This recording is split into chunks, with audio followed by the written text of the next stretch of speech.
ఇతర వర్గాలకు మిగిలిన మొత్తాన్ని త్వరలోనే విడుదల చేయడం అవుతుంది అధ్యక్ష. భర్త గారు.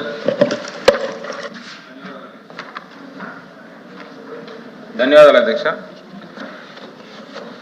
అధ్యక్ష, ఇప్పటి వరకు కూటమి ప్రభుత్వం వచ్చిన తర్వాత 6,300 కోట్ల రూపాయల ఫీజులు బకాయిలు ఉన్నాయని చెప్పి మా దగ్గర ఉండే ఇన్ఫర్మేషన్ అధ్యక్ష.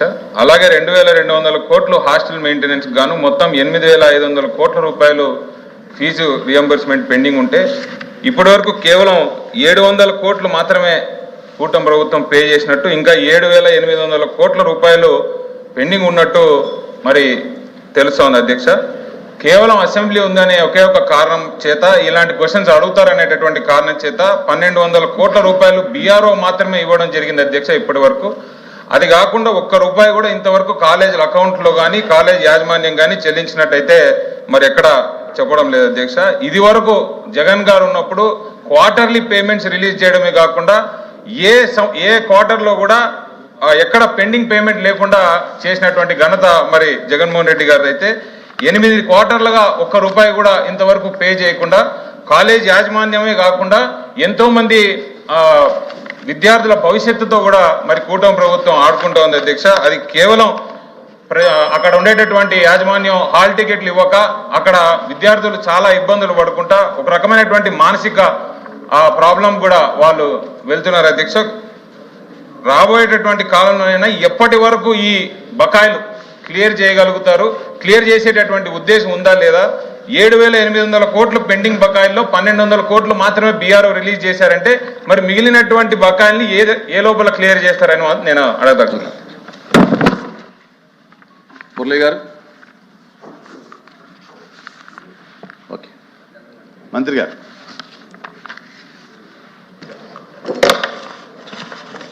అధ్యక్ష, సభ్యులు అడిగిన ప్రశ్నలే సమాధానం చెప్పారు అధ్యక్ష.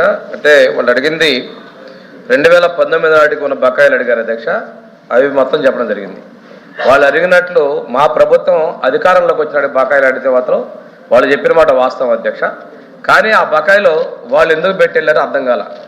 వాళ్ళు ప్రతి క్వార్టర్కే చెల్లించామని చెప్పారు అధ్యక్ష. ఏ ఒక్క బకాయిలు పెట్టలేదన్నారు. రికార్డు ప్రకారంగా చూసుకుంటే అది అవాస్తవం అధ్యక్ష.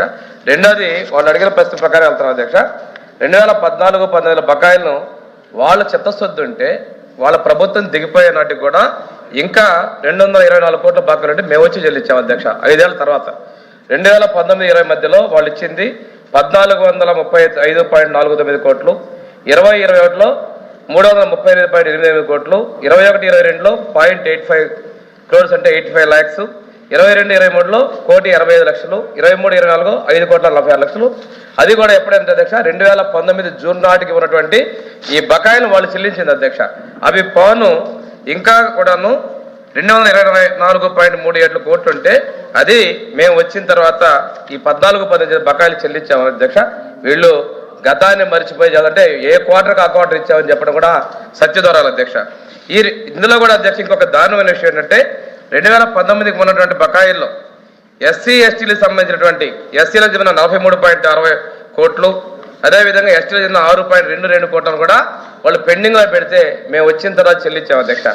ఇంకోటి అధ్యక్ష, 2024 గురించి మేము చెల్లించిన బకాయిలు తీసుకుంటే అధ్యక్ష 2023-24 సంబంధించిన 134 కోట్ల రూపాయలని, 2024-25 వాళ్ళు అడిగినటువంటి క్వశ్చన్ అధ్యక్ష 24 గురించి మీరు చెల్లించిన బకాయిలు అన్నారు అధ్యక్ష. 24-25లో మేము చెల్లించింది 1,423.72 కోట్లు చెల్లించాం అధ్యక్ష. 25-26లో 300.81 కోట్లు చెల్లించాం అధ్యక్ష. మొత్తం కూడాను 1,859.01 కోట్ల రూపాయలని మేము చెల్లించాం అధ్యక్ష. ఇంకో విషయం ఏంటంటే అధ్యక్ష, ఈ సంవత్సరానికి కూడాను 25-26 ఆర్థిక సంవత్సరానికి కూడాను విద్యా సంవత్సరానికి కూడాను ఎస్సీ ఎస్టీకి సంబంధించినటువంటి పూర్తి మొత్తాలు కూడా మేము చెల్లించడం జరిగింది అధ్యక్ష. ఇంకో విషయం ఏంటంటే వాళ్ళు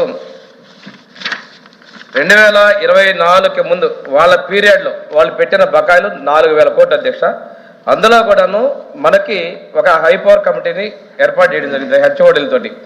ఆ కమిటీ నివేదిక ప్రకారం 60% ఫీజులు కాలేజీలకు చెల్లించారని, ఒక 30% మంది విద్యార్థులు చెల్లించలేదని, ఒక 10%లో యాంబిగ్యూటీ ఉంది అధ్యక్ష.